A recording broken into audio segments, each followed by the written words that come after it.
O, mae mhen i'n brifo. Da chi'n cael cur pen weithiau? Ydy rhaid rhywbeth fel un o gwmpas eich pen chi'n help? O, aw, aw, o. Di wneud sŵn fel na'n gweithio? Di sŵn? Di cwyno'n helpu? Na, di cwyno ddim yn helpu.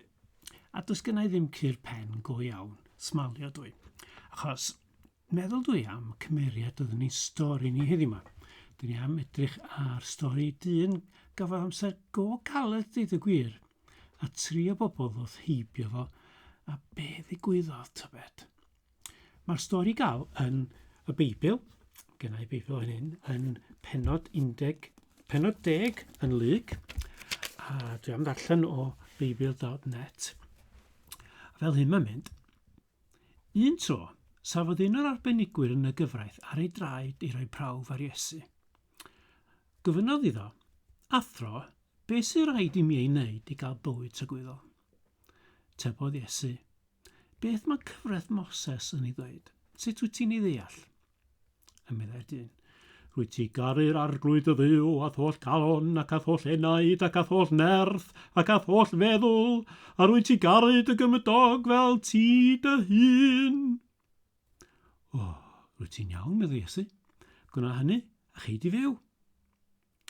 Ond roedd y dyn eisiau cyfiawnhau hyn. Felly gyfynodd Iesu, ond pwy ydy fy nghymydog? Eisiau rhyw ffordd allan oedd o'n dweud y gwir. A dyma sut atebodd Iesu. A fel oedd yn gwneud yn aml iawn, mae'n deud stori. Dwch yn nes. Mae stori yma'n exciting ac yn annisgwyl. Mae'n tro go annisgwyl ar y diwedd. Dyma sut atebodd Iesu. Roedd dyn yn teithio i lawr o Jerusalem i Jericho. A dyma ladron yn ymosod arno. Dyma nhw'n dwy'n popeth oddi arno ac yn ei giro cyn dianc. Cafodd ei adael bron yn farw ar ochr y ffordd. O, diar. Dyma ffeiriad Iddewig yn digwydd dod heibio.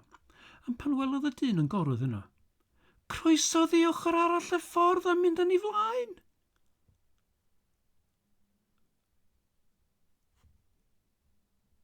A dyma un o lefiaid y deml. Pobl oedd y lefiaid, oedd pobl oedd yn gweithio, yn cadw lle'n daclus ac yn estyn pethau ac yn y blaen. Dyma un o lefiaid y deml yn gwneud yr un peth. Aeth i edrych arno. Yna, croeso'r ffordd a mynd yn ei flaen.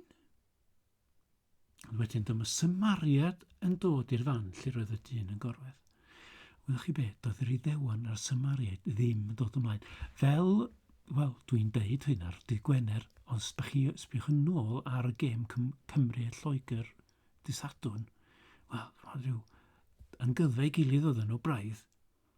A dyma yna Samariad yn dod heibio, meddwl Iesu, yn dod i'r fan lle roedd y dyn yn gorwedd. Pan welodd o'r dyn oedd yn teimlo trieni drosto.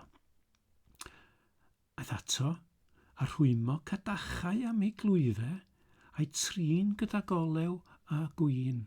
Doedd gen nhw'n antiseptic ar y pryd, ond dyna pethau gorau. Gwna gweithio rhaid daw chi. A'i trin gyda golew a gwyn. Yna, cododd y dyn a'i roi ar gefn ei asyn ei hun, a dod o hyd i letu a gofalu amdano yno. Diwrnod wedyn, rhoddodd 2 denariws i berchenog y llety. Denariws oedd pres ynde. Gofala amdano, meddai wrtho. Gos bydd costau ychwanegol, gwna i dalu ti tro nesaf byddai'n mynd heibio. Felly, mae Iesu'n troi at y boi ma'n meddwl gymaint ohono hun. Yn dy farn di, pa un o'r 3 fi'n gymydog i'r dyn wnaeth y lladron ymosod arno? Dyma'r arbenigwr yn y gyfraith yn ateb. Yr un nath ei helpu. Dywedodd Iesu, dos dithau a gwna'r un fath. Waw, doedd neb yn disgwyl y stori. Mae'n lot o storiau sydd yn gyfarwydd i ni does, fatha jokes, pobl yn licio deud yr un jokes. Yn y stori yma fel arfer, mi fydda pobl yn gwrando yn disgwyl clywed, fatha dyn cyffredin Iddewig, fatha dyn gwerinwr go iawn, fatha, iawn wa, fath o beth. Ond na, rhywun anisgwyl oedd heibio. A rhai oedden nhw'n disgwyl fydda wedi helpu yn cerdded drosodd i'r ochr arall y ffordd ac yn mynd heibio.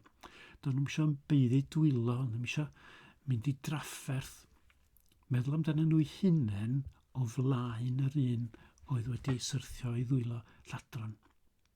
A dyna pan bod fi'n gwisgo'r cadach yma ym mhen. Eisiau rhyw fatha uniaethu meddwl yn mod i fatha'r un syrthio i blid lladron. Chi'n cofio stori Bartimeus wythnos diwetha, dyn dall? Roedd hwnnw yn byw yn Jericho. A mi roedd Iesu ar y ffordd o Jericho i Jerusalem, lle ar y lôn yna oedd Iesu ar fi'n cerdded lôn peryg dros ben. Mae gennau y Beibl fan hyn, Beibl Lliw y Plant, a mae yna lyniau da yno fo. Yna chi fan hyn. Ac mae chi lle cyfing, mi roedd y pobl yn mynd arno fo, a Samaria dan yn trin clwyfau yr un oedd wedi frifo. Ac yn ei orbus ochr yma. Y map yn o'r ffordd. A dyma yna lun fan hyn o ffeiriad Samaria drwan heddiw yma. A dyma fo'n rhoi pres i'r lletiwr i edrych ar ôl o. Ac yn meddwl bod yn ddiddorol chi.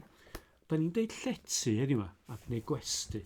Ond ystalwm, gair oedd yn defnyddio am lle i aros ar ochr ffordd chi ar daith, oedd ysbyty.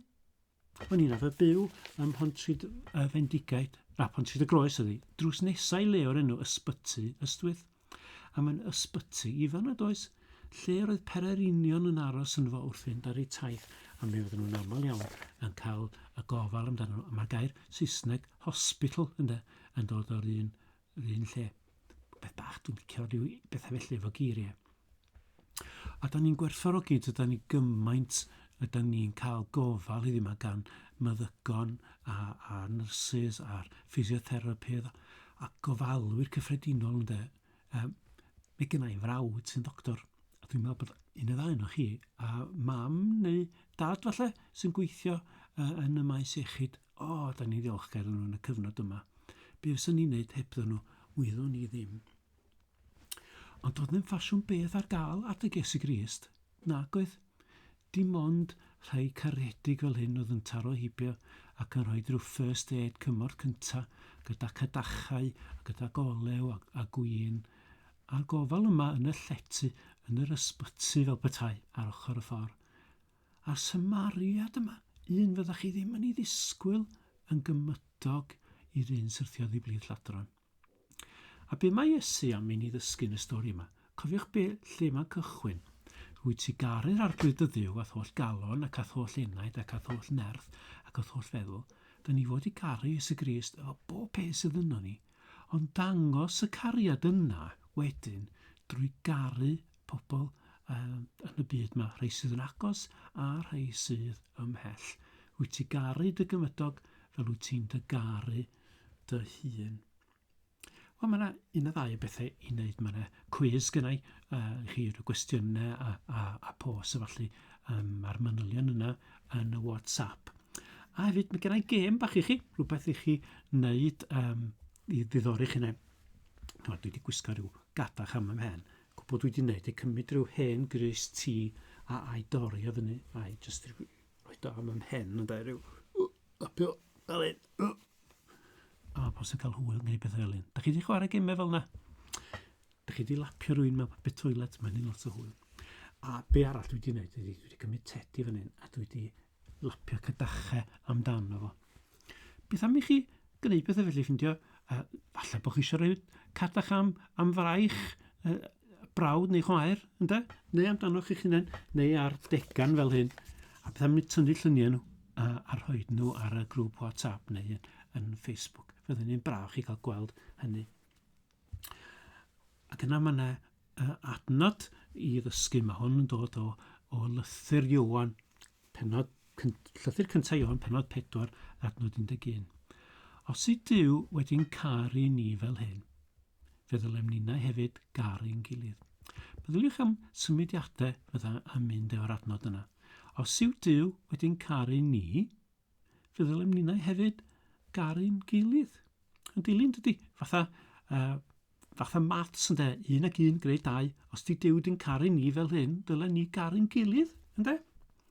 A mae yna gêm wedyn yn mynd efo nhw falle efo cwpanau ac ati. Lle fydd mam neu dad yn helpu chi efo hynny. Mae cariad mawr yma yn cael ei ddangos i ni gan Iesu'n dydy. Mae'n dangos y ffordd fel oedd o mor garedig a fel mae wedi dod i'r byd mae i ddangos cariad Duw i ni. Wel, meddyliwch am y Symariad trigarog a beth am i ni fod yn debyg iddo ac i ni ddangos ein cariad sydd gan Duw i ni yn y ffordd yn ni'n caru ein cymdogion. Dwch chi'n cael amser i weddio. Dwch chi'n cael amser i fod yn dawel. Meddyliwch falle am rhywun da chi'n nabod, plentyn yn eich cylch chi neu yn yr ysgol. Falle rhywun da chi ddim yn hoff ohonyn nhw. A beth am i ni weddio dros nhw yn dawel bach. Eisiau deud wrth neb. Jyst yn ein calon.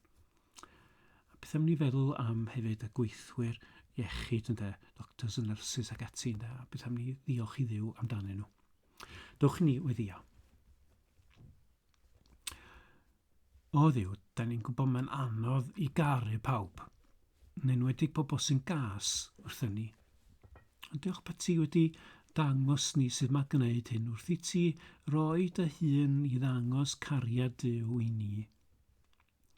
Helpa ni i ddangos yr un cariad i rhai sydd o'n cwmpas ni. Rhai sydd yn byw yn yr un tŷ, mae'n anodd weithiau, a ni'n yn ben ein gilydd. Ein cymdogion, rhai agos a rhai mell. Ond yr o gariad yno ni hefyd, yn enwedig i rhai da ni'n cael yn anodd tynnu mlaen efo nhw. A da ni'n diolch hefyd am y rhai sydd yn gofalu amdano ni, am rieni ac am deulu. Da ni'n diolch i ti am rhai sydd yn y gwasanaeth iechyd hefyd, rhai sydd yn gennym ni yma'n bala, pobl ambulans, pobl yn y meddygfa sy'n gweithio mor galed, a rhai sydd yn yr ysbytai hefyd. Diolch i ti amdano nhw, yn gweddio i ti roi bendith arbennig iddyn nhw heddiw yma. A diolch Iesu bod ti'n ein caru ni, bod ti di'n gweld ni fel cymydog i ddod i dywall gwyn ac olew dy gariad a dangos cariad Duw y Tad i ni. Amen. Wel, mae gennau fideo bach i chi hefyd. Mae'r stori yma ar YouTube a'r Parch Gwyn Rhydderch sydd ni'n allan o i chi. Mae'r link yna hefyd yn y grŵp WhatsApp. Wel, diolch yn fawr chi gyfeillion.